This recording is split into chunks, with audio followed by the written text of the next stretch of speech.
இந்த காட்டுக்குள்ள நீ ரொம்ப கவனமா இருக்கணும். உங்ககிட்ட நிறைய சித்து விளையாட்டெல்லாம் விளையாடும். ஓம் நம சிவாய.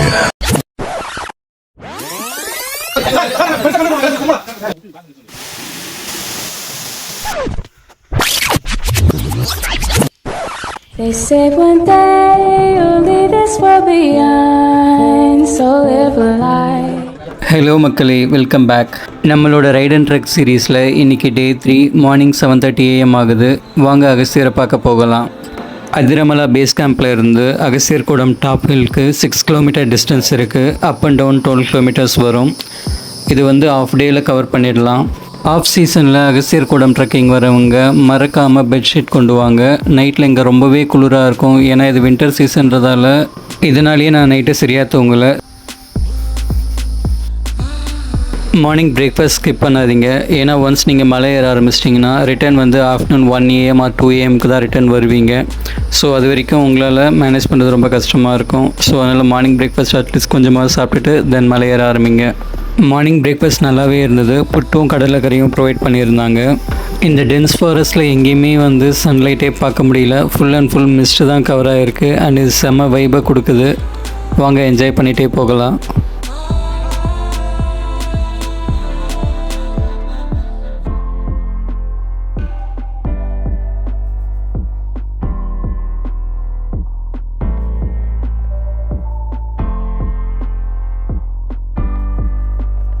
இன்றைக்கி ஆஃப் டே தான் ட்ரெக் பண்ணுவோம். அண்ட் ஸ்டார்ட் பாயிண்ட்கே தான் மறுபடியும் வந்து முடிப்போம். அதாவது அதிரமலா பேஸ் கேம்பில் தான் வந்து ரிட்டர்ன் வந்து ஸ்டே பண்ணுவோம். ஸோ அதனால் உங்களோட பேக் எல்லாமே அதிரமலா பேஸ் கேம்ப்லேயே வச்சுட்டுங்க.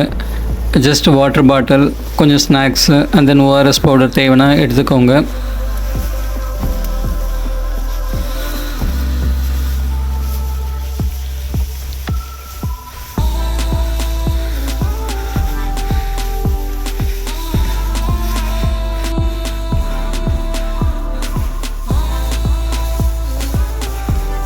நைட்டில் இங்கே செம்ம மழை. காலையில் அலோவ் பண்ணுவாங்களா என்னன்னே டவுட்டாக இருந்தது. பட் நல்ல வேலையாக அலோவ் பண்ணிட்டாங்க.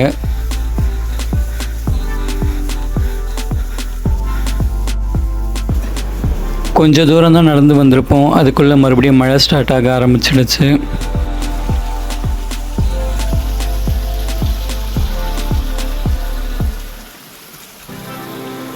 நேற்று ஈவினிங் வரைக்கும் மழை கிடையாது. அதனால் ட்ரையாக இருந்ததால் எந்த அட்டைப்பூச்சியுமே பார்க்க முடியல. நேற்று மிட் நைட்லேருந்து செம்ம மழை இங்கே.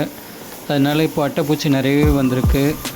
ஸோ அதனால் மூவிங்லேயே இருங்க, எங்கேயும் நிற்காதீங்க. நின்னிங்கன்னா உடனே அட்டைப்பூச்சி மேலே ஏறிடும். அண்ட் எங்கேயாவது நின்னிங்கன்னா செக் பண்ணிவிட்டு அதுக்கப்புறம் போங்க.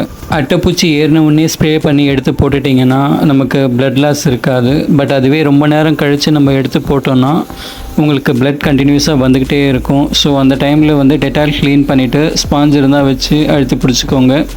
கொஞ்சம் நேரத்தில் ஸ்டாப் ஆகிடும். இது வின்டர் சீசன்றதால ஃபுல்லாகவே மிஸ்டாக கவர் ஆகிருக்கு. அண்ட் ரெயினும் கூட வந்துகிட்டே இருக்குது. ஸோ அதனால் வந்து எந்த ஒரு பிளேஸுமே வந்து ஃபுல்லாக பார்க்க முடியல. விசிபிலிட்டி ரொம்பவே கம்மியாக இருக்குங்க.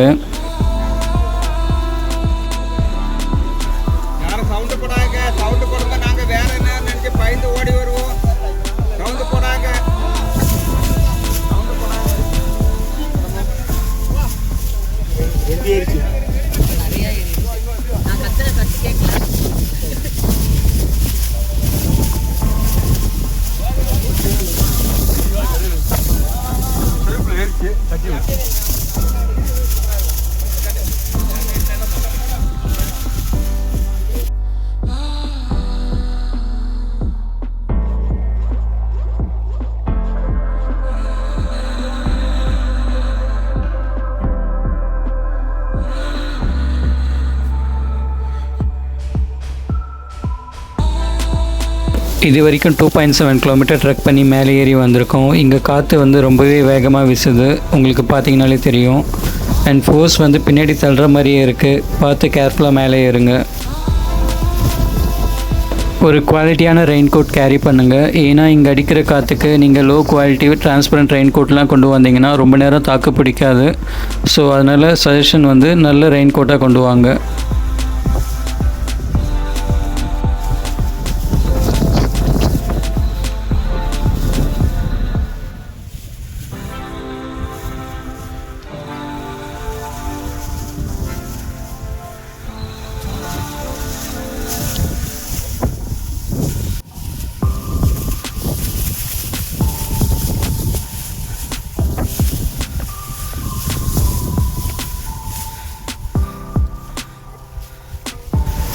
இங்கேருந்து தான் தாமிரபரணி ஆறு உருவாகுது. இது பொதிகை மலையோட ஒரு ஹைலைட்னே சொல்லலாம்.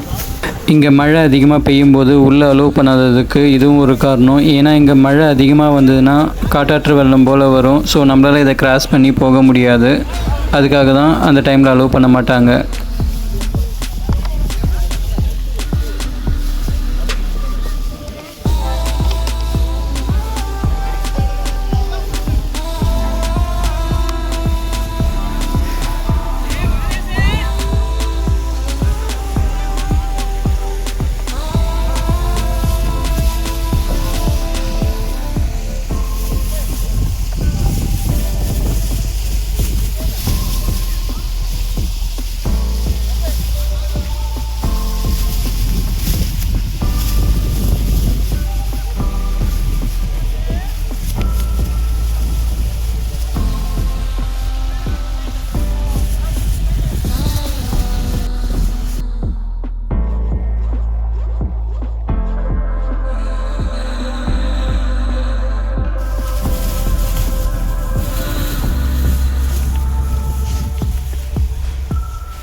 போகிற வழி எல்லாமே பெயிண்டில் மார்க் பண்ணி வச்சுருக்காங்க. நீங்கள் தனியாக போனால் கூட அழகாக அதை ஃபாலோ பண்ணி போனீங்கன்னா டெஸ்டினேஷன் ரீச் ஆக முடியும்.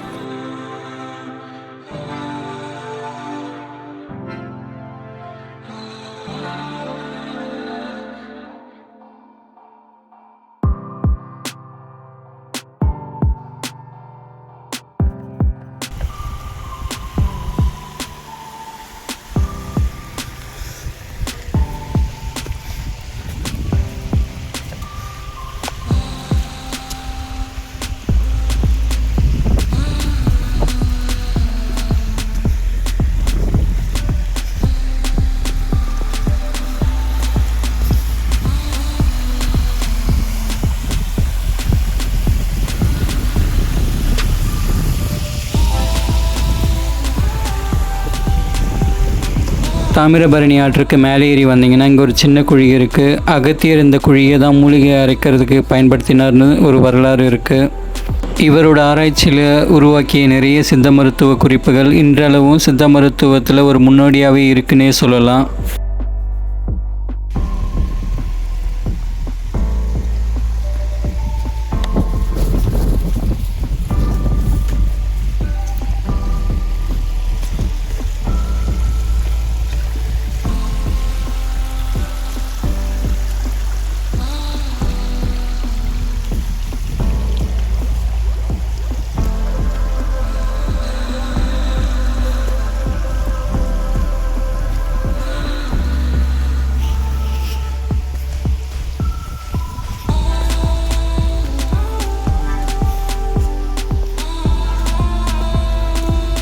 இந்த கல் அழகாக சிவலிங்கம் போல் அடுக்கி வச்சுருக்காங்க பாருங்கள்.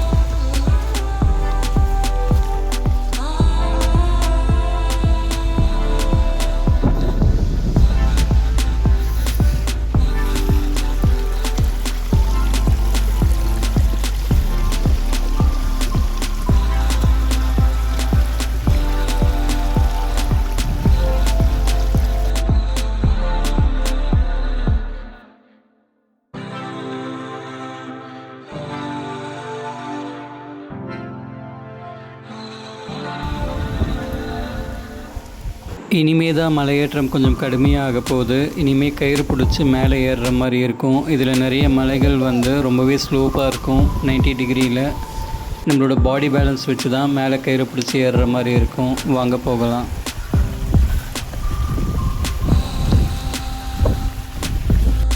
இங்கே இன்னொரு ரிஸ்க் என்னென்னா, நம்ம போகிறது எல்லாமே பாறை மேலே கால் வச்சு போகிற மாதிரி தான் இருக்கும். ஆனால் இங்கே மழை பெய்கிறதால தண்ணியும் வந்து பாறை மேலே பட்டு வர்றதால கொஞ்சம் ஸ்லீப்பரியாகவே இருக்குது. கொஞ்சம் க்ரிப்பாக கால் வச்சு மேலே ஏறுங்க.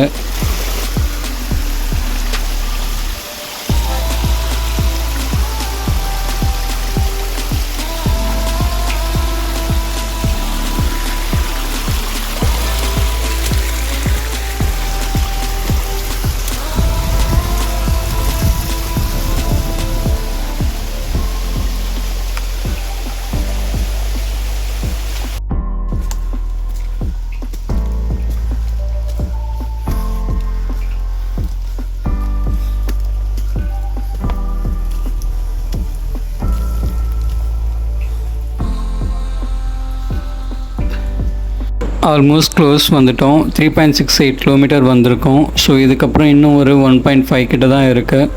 மேலே ஏறிட்டோன்னா நம்ம அகத்தியரை பார்த்துடலாம்.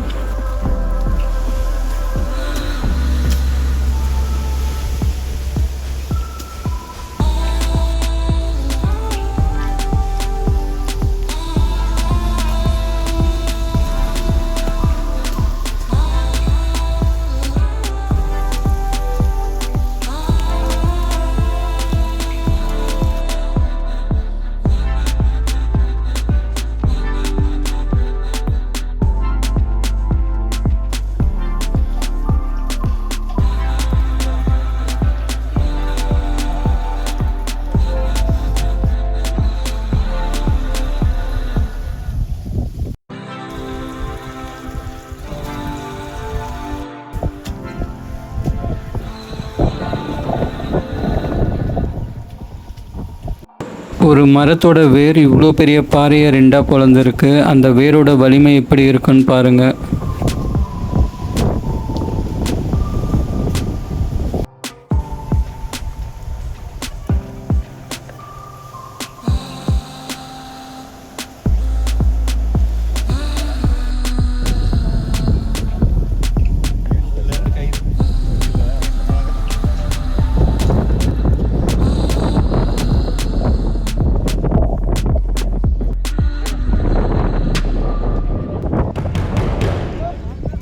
இந்த அகத்தியர் கூடம் ட்ரெக்கிங்கில் இதுதான் மோஸ்ட் த்ரில்லிங் பிளேஸ்னே சொல்லலாம். இந்த மலை 90 டிகிரி ஸ்லோப்பில் இருக்கும். நீங்கள் கயிறை பிடிச்சிட்டு உங்களோட பாடி பேலன்ஸில் தான் மேலே ஏறணும். இங்கே அடிஷ்னல் ரிஸ்க் என்னென்னு பார்த்தீங்கன்னா, இப்போ மழை பெஞ்சிட்ருக்கு அண்ட் பாறை எல்லாமே ஸ்லீப்பரியாக இருக்குது. முன்னாடி ஏறுறவங்க ஏதாவது ஒரு சின்ன தப்பு பண்ணால் கூட பின்னாடி இருக்கிறவங்க மேலே விழுவாங்க. அது அந்த ஹோல் டீமுக்கே ப்ராப்ளமாக வரும்.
ஃபைனல் ஹில்லில் மேலே ஏறிட்டோன்னா நம்ம அகத்தியரை பார்க்க முடியும். வாங்க போகலாம். மழை இல்லைன்னா கொஞ்சம் தைரியமாக ஏறி இருக்க முடியும். மழை இருக்கிறதால பாறை எப்போ வழுக்குன்னே சொல்ல முடியல. ஏன்னா அந்தளவுக்கு ஸ்லீப்பரியாக இருந்தது. கொஞ்சம் ஸ்லிப் ஆனால் கூட நம்மளால் எங்கேயும் நிற்க முடியாது. டைரெக்டாக கீழே போய் விழுற மாதிரி தான் இருக்கும்.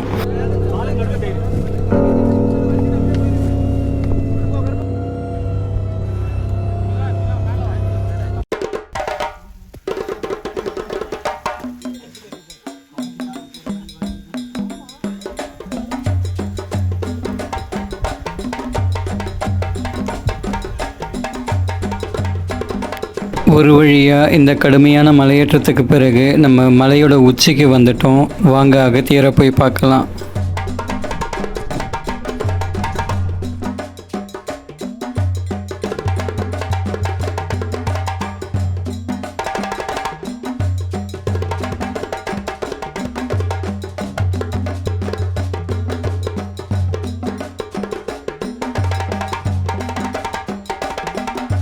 வருஷமா காதையே கேட்டுக்கிட்டு இருந்தத 4 அடி தூரத்துல பார்த்தேன். அதை பார்த்ததுல இருந்து என் பாடியே ஒரே வாபலா. அவன்தான் அகத்தியன். ஒரு புள்ள முனிக்க அத்தனை வல்லமை இருக்கிறது. உருவத்தை பார்த்து அறிவை எடைபட்டு விடாதே. அகத்தியரை இவ்வளோ மழையிலையும் வந்து பார்த்தது ரொம்பவே மன நிறைவாக இருந்தது. இங்கே இருக்கிற வந்தவங்களுக்கு எல்லாத்துக்கும் நல்லதே நடக்கணும், அவங்க நினைச்ச காரியங்கள் நடக்கணும், குடும்பம் நல்லா இருக்கணும், நோய் நொடி இல்லாமல் எல்லாரும் நல்லா இருக்கணும். கஷ்டப்பட்டு வந்தாங்க, அவங்க கஷ்டத்தை எல்லாம் போகும். ஓம் நமச்சிவாய நமக்கு, ஓம் நமச்சிவாய நமக்கு, ஓம் நமச்சிவாய நமக்கு. என்னாருடைய சிவனே போற்று, என்னாருடைய ஓம் நமச்சிவாய நமக்கு.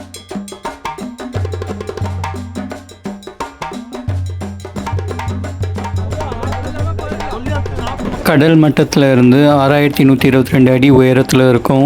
என்னோடய கையெலாம் ஆல்மோஸ்ட் ஃப்ரீஸ் ஆன மாதிரி இருக்குது. நீங்கள் பார்த்தீங்கனாலே உங்களுக்கே தெரியும். இந்த வின்டர் சீசனில் ஹில்லோட வியூலாம் அந்தளவுக்கு கிளியராக கிடைக்காது. ஏன்னா மிஸ்ட் ஃபுல்லாக கவர் ஆகிருக்கும். என்னால் 50K கூட பார்க்க முடியல, அந்தளவுக்கு மிஸ்ட் கவர் ஆகிருக்கு. இங்கே 0 விசிபிலிட்டினே சொல்லலாம். பட் நான் எதுக்காக வந்தனோ அது ஃபுல்ஃபில் ஆகிடுச்சுன்னே சொல்லலாம். அகத்தியரை மனக்குளிராக பார்த்துட்டேன். மழை அதிகமாக பெய்ய ஆரம்பிச்சிடுச்சு. ஸோ கீழே இறங்க ஆரம்பிச்சிட்டோம்.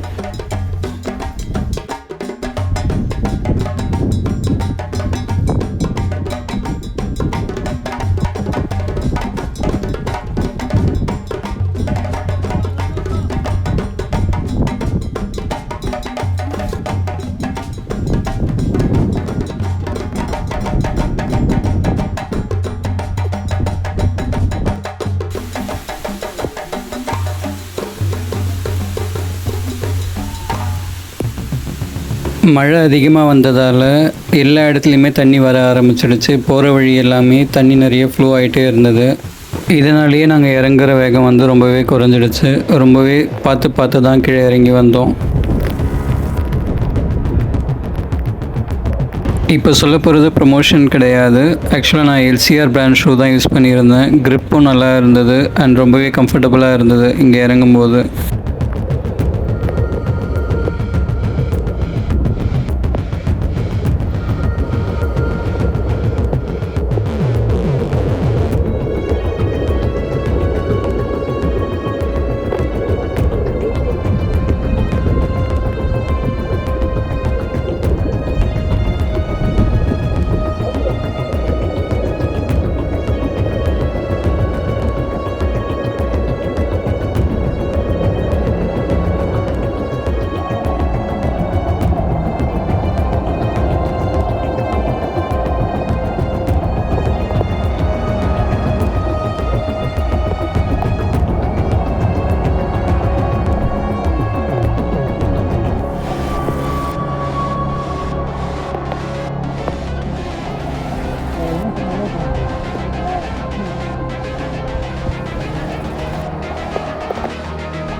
மலை ஏறும்போது இந்த இடத்துல தண்ணி ரொம்பவே கம்மியாக வந்துட்டு இருந்தது. இப்போ பாருங்கள் எவ்வளோ தண்ணி வருதுன்ட்டு.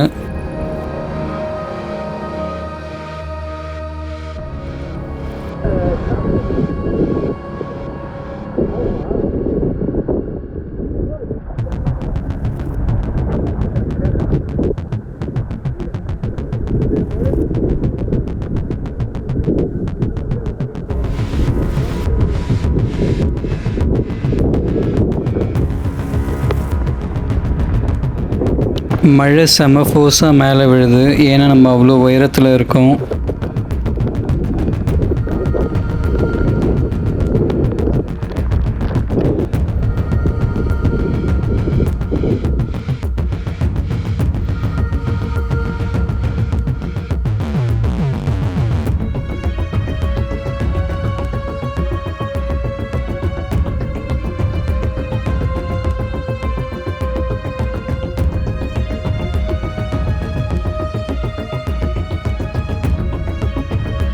நாம் போகும்போது இந்த தாமிரபரணி ஆற்றில் ஃப்ளோ ரொம்பவே கம்மியாக இருந்தது. இப்போ எவ்வளோ தண்ணி போகுது பாருங்கள்.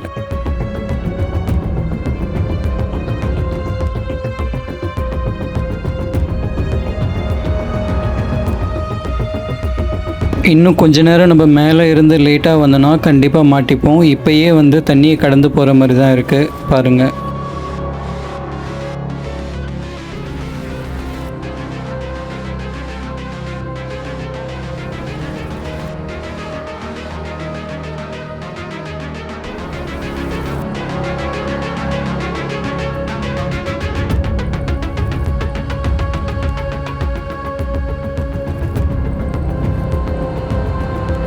டாப்பில் இருந்து 1.54 கிலோமீட்டர் கீழே வந்திருக்கோம்.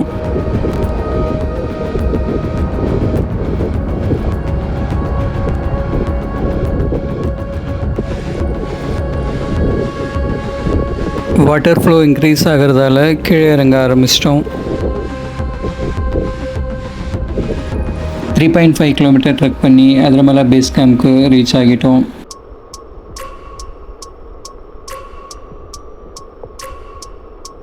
இன்றைக்கி நைட் அதிரமலை பேஸ் கேம்பில் தான் ஸ்டே பண்ணுவோம். நாளைக்கு காலையில் கிளம்பி தான் வந்து போனக்காட் போவோம்.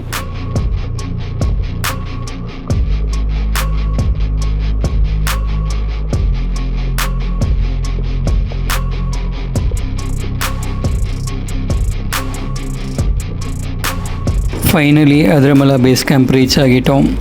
நம்ம ஃபாரஸ்ட்டில் இருந்து வந்ததால் கண்டிப்பாக அட்டைப்பூச்சி ஏதாவது நம்ம மேலே ஒட்டி இருக்கும். ஸோ அதனால் கம்ப்ளீட்டாக செக் பண்ணிவிட்டு அதுக்கப்புறம் தான் நம்ம ஸ்டே பண்ணுற இடத்துக்கு போகணும். ஈவன் என்ன தான் கம்ப்ளீட்டாக செக் பண்ணியிருந்தாலுமே நாங்கள் ஸ்டே பண்ண ரூமில் நிறையவே அட்டைப்பூச்சி இருந்தது. மதியம் லஞ்சுக்கு சாம்பார் அண்ட் ரைஸ் வச்சுருந்தாங்க. சாப்பிட்டுட்டு ஒரு குட்டி தூக்கம் போட்டுட்டேன். பார்ட் 3 வீடியோ உங்கள் எல்லாருக்கும் பிடிச்சிருக்குன்னு நம்புகிறேன். மறக்காமல் என்னோடய சேனலுக்கு சப்ஸ்கிரைப் பண்ணிவிட்டு ஒரு லைக் தட்டி விட்டுடுங்க. பார்ட் 4ல் உங்களை எல்லோரையும் மறுபடியும் மீட் பண்ணுறேன். அன்டில் தென் பாய் மக்களே.